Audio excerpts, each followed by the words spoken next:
Grenoble est classée chaque année dans le peloton de tête des villes où il fait bon vivre. Les montagnes ne sont pas loin, la vie culturelle et étudiante est l'une des plus dynamiques de France. Pourtant, Grenoble, c'est aussi une ville dangereuse pour la police, au point même de ne plus vouloir apparaître à visage découvert. Être reconnu, c'est risquer des représailles. Je suis arrivé à Grenoble en 2004. J'ai dit d'où je venais. J'ai dit ouais, je viens du 91, les Ulysses. Il m'a dit ouais, tu as des quartiers qui bougent. Et finalement, le travail que je fais là, à l'heure actuelle, dans les quartiers à Grenoble, il est plus dangereux que là-haut. Là, finalement, je prends plus de risques à aller faire mes pédestres là que là-bas, quoi, finalement. Et depuis cet été, la tension est encore montée d'un cran. De l'autre côté de cette passerelle, Villeneuve, une cité où les policiers ont ordre de ne pas pénétrer. Ils ne restent qu'aux abords, mais à peine arrivés, ils se font déjà insulter par un passant.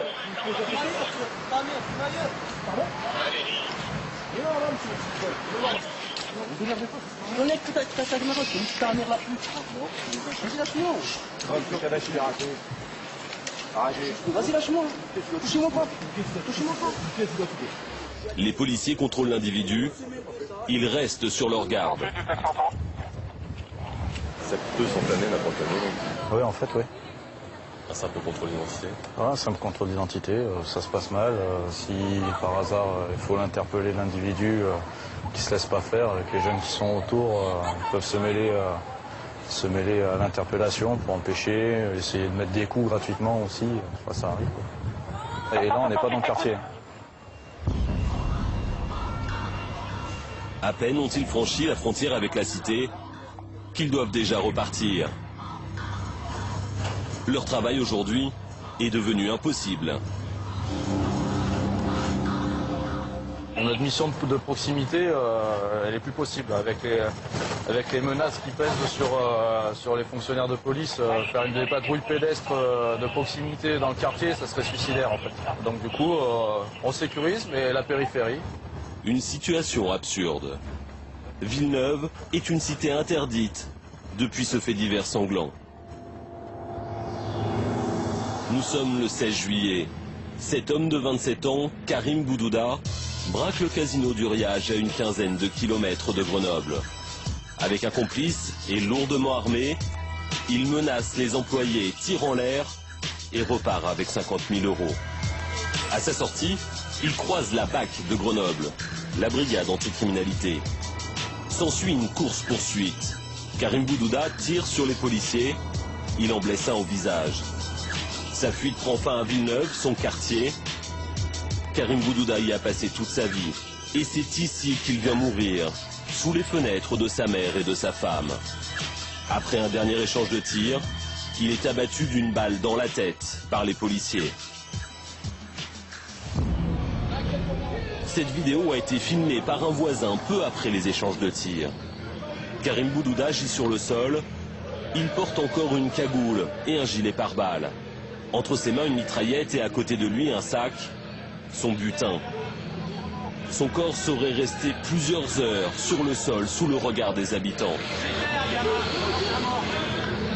Très vite, la rumeur court à Villeneuve.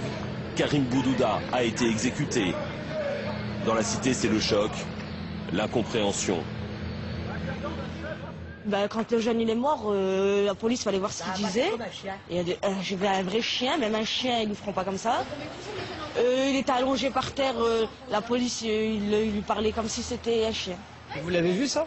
Et oui, j'étais devant moi. Les amis de Karim Boudouda veulent le venger. Villeneuve s'embrase, des dizaines de voitures sont incendiées. Face à cette montée de violence, des renforts de police investissent ce quartier. RAID, GIPN, CRS et gendarmes mobiles. Au total, plus de 300 hommes. Et des hélicoptères survolent la cité durant 3 jours. Villeneuve devient le théâtre de guérilla urbaine. Ils sont au fond, les gars. Oh, ils sont au fond là-bas. Ils sont dans le parc au fond. Vous les voyez? Ils sont là-bas. La violence monte d'un cran. 3 nuits de suite, la police se fait tirer dessus à balles réelles.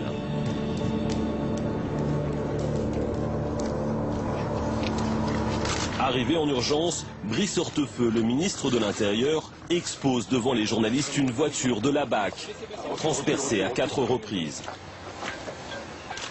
Là, c'était quand? Là, c'était cette nuit. Là, c'était quelle arme, ça? Là, on a un fusil, je pense. Donc, voilà le coup. Une semaine plus tard, les émeutes sont terminées. Au commissariat, nous retrouvons les équipes de police, toujours sous le choc. La tension n'est pas retombée. Il y a eu pour la première fois à Grenoble, tout le temps, des tirs sur les policiers, des tirs à balles réelles. Et il y a un fonctionnaire, un major, qui a riposté à 5 reprises pour essayer de se sortir de là. On a de belles images du tireur. Pour l'instant, on est dans une situation où on a encore des individus qui cherchent à se venger, qui sont véritablement dans une vengeance permanente à notre égard. Ils veulent un partout. C'est ce qu'ils disent dans les cités. C'est-à-dire, il y a un mort de leur côté, il y aura un mort du nôtre. Ça vous inquiète? C'est très inquiétant. On est passé à un autre niveau. On n'est plus dans le rapport police-population où on a un problème de dialogue. Là, c'est plus ça du tout. On est sur des individus organisés qui cherchent à se venger. Les policiers ne sont plus en sécurité. Et à plus tard, Ce jour-là, ordre leur est donné de ne plus pénétrer dans Villeneuve. Quel est ce quartier où la tête des policiers est mise à prix? Qui sont ces habitants qui n'ont peur de rien? Notre première visite, nous la faisons un matin, aux côtés de cet homme, Pierre Pellissier, le responsable de la maison des habitants. Ici, il connaît tout le monde. Ensemble, nous nous rendons dans le parc. Et première impression, Villeneuve n'est pas une cité délabrée. C'est même joli. C'est en bon état, les immeubles. Ils ont été refaits, là et là. Il y a des gros moyens qui sont déployés par la ville sur justement tout ce qui est propreté urbaine. C'est pas...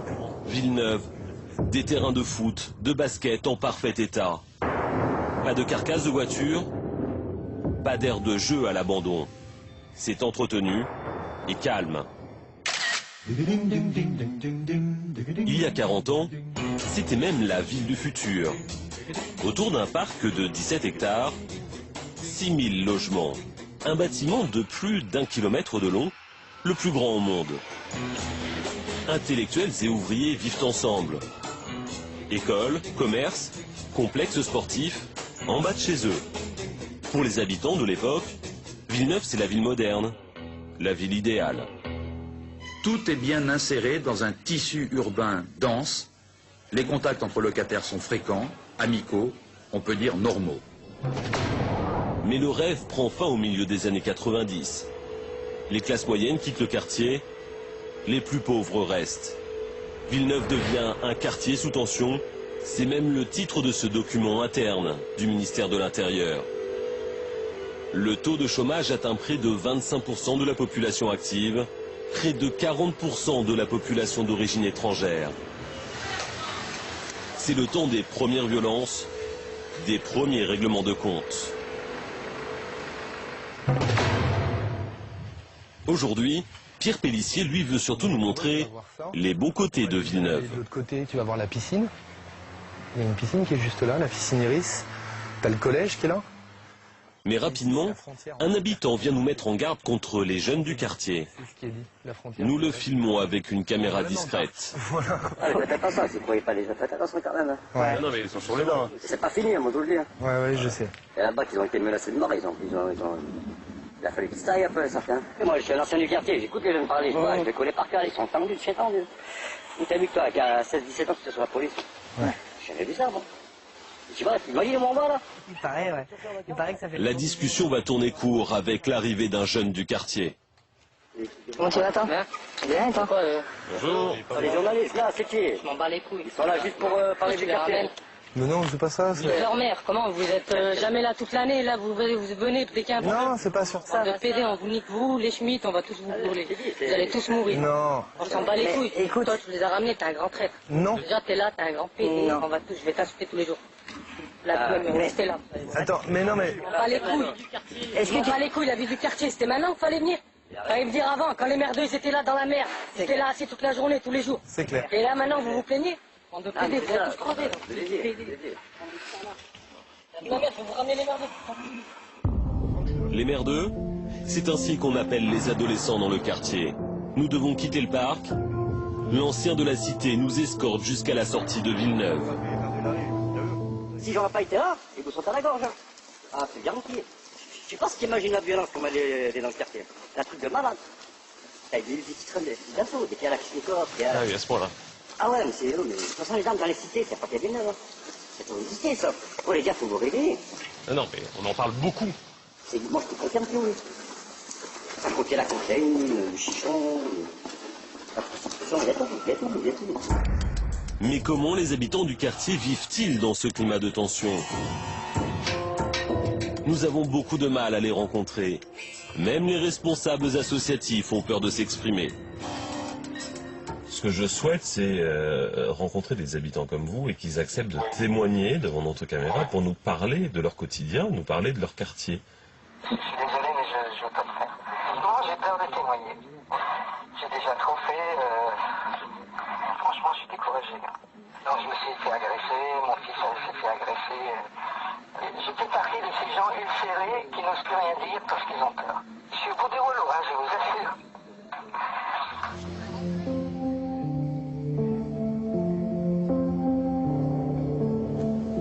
Finalement, un habitant accepte de nous recevoir chez lui. Bonjour monsieur. Merci de nous recevoir. Voilà. Donc, Alain Manac vit ici depuis 27 ans. Aujourd'hui, il est un peu la mémoire de la cité. c'est des appartements. Pour lui, rester c'est un acte militant. Il veut défendre son quartier. Même si progressivement, il a vu la violence gangréner la vie de Villeneuve. Qui d'après vous est fautif donc? Tout le monde. Comment on en est arrivé là? C'est parce que tout le monde a abandonné? Tout le monde a lâché un peu. Moi j'ai des très bons copains qui sont partis parce qu'ils ont eu peur pour leurs enfants au collège, et qui ont quitté le quartier, qui étaient aussi des militants du pop ou peu importe, mais qui sont partis donc en disant on tient pas, on a peur pour nos enfants dans le milieu social dans lequel ils sont trempés. Moi mon dernier enfant il s'est retrouvé le seul Gaulois dans une classe. Il a fallu le soutenir. Il a fallu avoir du temps, il fallait être conscient qu'on voulait rester, qu'on était bien ici et que ça lui apporterait des choses. On a réussi à accompagner, à le faire changer de classe pour qu'il retrouve d'autres Gaulois, soit un peu pas tout seul. Mais ça a été difficile, c'est difficile. La mixité sociale, ça ne se décrète pas, ça se fabrique tout doucement, ça se chouchoute, ça se bichonne, ça s'entretient. Et là, on ne l'a pas entretenu depuis 15 ans à peu près. La fin de la mixité sociale serait l'un des facteurs de la violence. Mais pas seulement. Pour cet ancien éducateur, il faut aller chercher les raisons ailleurs. Villeneuve, c'est aussi une cité coupée du monde, une cité isolée. On est enfermé, c'est ce qu'on disait tout à l'heure, on est enfermé. Enfin, je veux dire, la ville, c'est la ville dans la ville, c'est-à-dire on a créé de toutes pièces une autre ville. Ça fait partie, enfin voilà. Tout a été fait à la construction de Villeneuve pour qu'il n'y ait pas de choses extérieures au quartier. Les associations étaient des associations du quartier, pas de fédération extérieure au quartier, pas de lieu de culte extérieur au quartier, pas de... Voilà, donc on a créé ça, on a généré ça. Nicolas Pinel vit ici depuis 15 ans et ne veut pas quitter le quartier. Il s'est occupé des jeunes de Villeneuve durant des années. Des jeunes qu'il a vu perdre pied. Je me rappelle de novembre 2000 où on a eu un jeune de 14 ans qui a été pendu juste en bas, là, au 50, dans la galerie technique. On a eu dans la foulée un gymnase de Brûlé, un collège de Brûlé, une école de Brûlé, des commerces de Brûlé. Des choses qui paraissent complètement normales dans le quartier ne le sont pas dans la société française, ne le sont pas dans notre République. C'est-à-dire c'est pas normal qu'en descendant de chez soi, on puisse par hasard se prendre une balle, ou qu'on ait notre voiture brûlée. Sauf que ça paraît pas normal. Sur le quartier, c'est notre quotidien et ça nous choque pas. Voilà, ça nous choque plus. Pour lui, la violence rythme la vie de la cité. Elle s'est banalisée.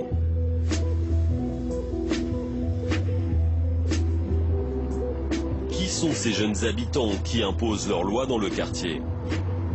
Pourquoi agissent-ils ainsi? 2 acceptent de nous rencontrer. Ils ont 25 ans. Le rendez-vous a lieu le soir, loin des regards.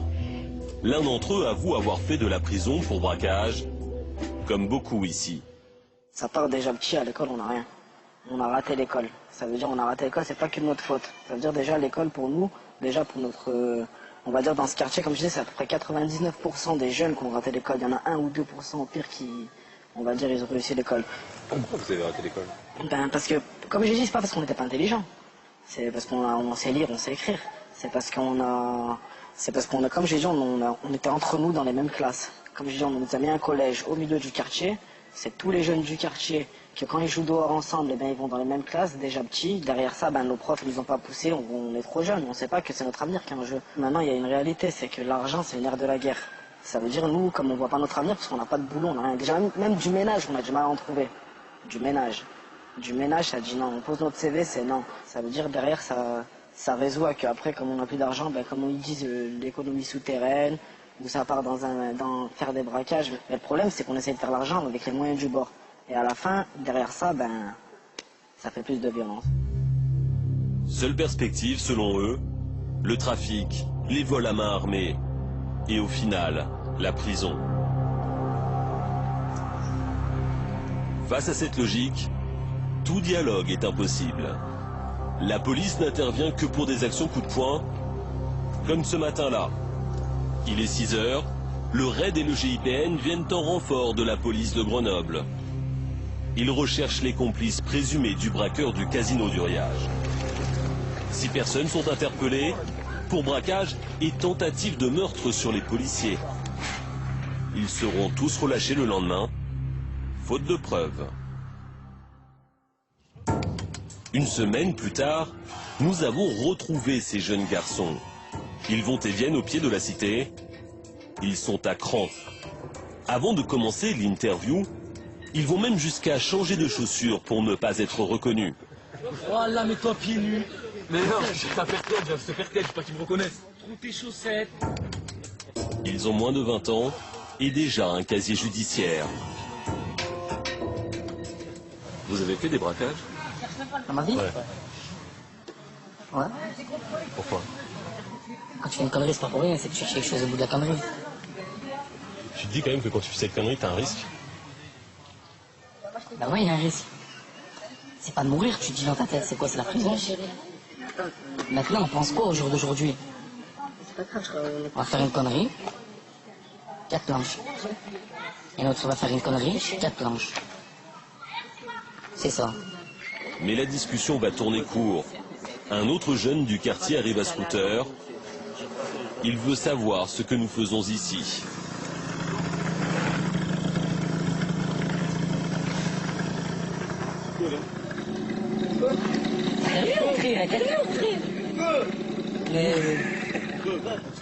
Il sort un pistolet et le pointe dans notre direction. Non, c'est pas ça, mais c'est juste que ça. Peut-être une arme factice, mais nous ne pouvons le vérifier. Seule certitude, ils sont déterminés et n'ont qu'une seule chose en tête, venger la mort de Karim Boudouda. Il y a beaucoup d'armes. N'importe qui peut avoir des armes, même un enfant de 4 ans, il peut avoir une arme. C'est ça le problème. 400 €, t'as une arme pour tuer quelqu'un, 200 €, t'as une arme pour tuer quelqu'un, t'as un fusil de chasse pour lui mettre une balle en pleine tête. Et bien le policier qui a fait ça, il pourra attendre 10 ans, 15 ans, 20 ans. Mais il peut être sûr que quelqu'un, il va lui arracher sa tête. Ça s'arrêtera jamais. On s'en fout que ça s'arrête ou ça s'arrête pas. On sait que ça ne sera jamais. Mais pour vous, pour vos vies. Mais il n'y a pas de vie. Il n'y a rien qui nous retient. Voilà. Et comme on dit chez nous, il faut qu'il y ait un. Pour qu'ils ressentent ce qu'on a ressenti.